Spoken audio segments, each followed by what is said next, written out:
And in a twist of fate that showed just how much of a sense of humor God had, Will's identical twin brother, Webb, was not here. That meant Will was here for her. Well, not for her. More like to torment her on the biggest night of her career. The one that would make or break her chances of promotion to bigger accounts, and thus really making a difference in the world. Advancing on him like a guided missile, Hadley glued an almost friendly smile on her face and girded herself for battle. "What are you doing here?" she hiss-whispered as soon as they were shoulder to shoulder on the edge of the dance floor. He snagged a mini bruschetta from a passing waiter. Enjoying the hors d'oeuvres and charming company, obviously. Oh, yeah. She believed that about as much as she believed her outrageous Harbor City rent was going to pay for itself. You weren't invited. Yet here I am.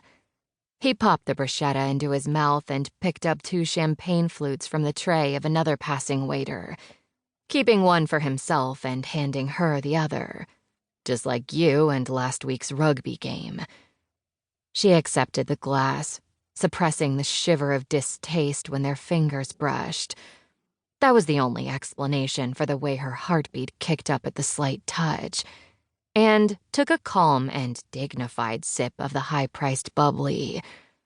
It wasn't like she could throw the drink in his face, considering they were both faking being nice in a room full of some of the biggest philanthropists and gossips in Harbor City. A word here or there from any of them could devastate her reputation and ability to, eventually, start her own charitable giving consulting firm. He knew it. She knew it. They were both playing their parts while seething on the inside. I went to the rugby game so I could cheer on Webb. It was the same answer she'd given him 1,000,000 times already. What was it with this guy that he couldn't accept that she and his brother were besties?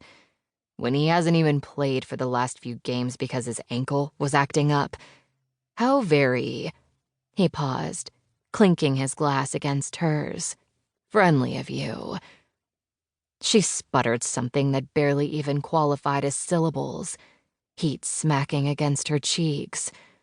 It was their standing weekly friend date. She and Webb always had brunch after.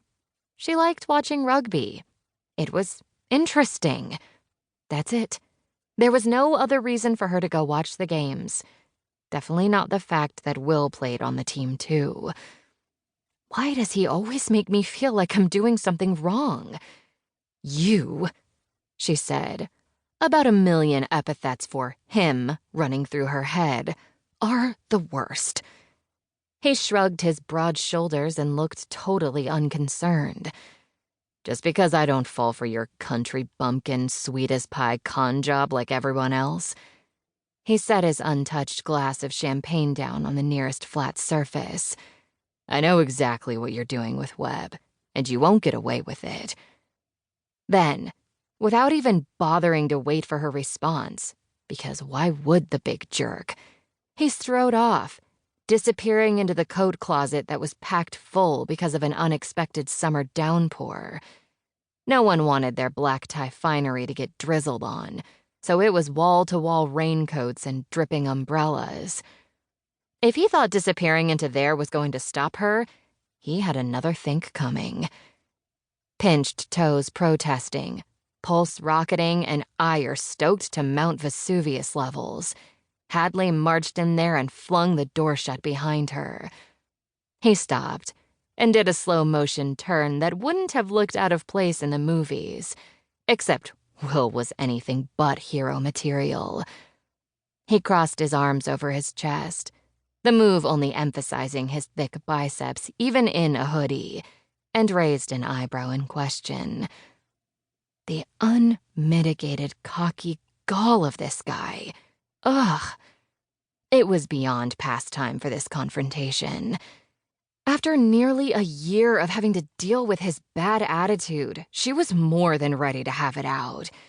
What is your problem? She bit each word out as her stride ate up the space between them until she was mere inches from him, fingered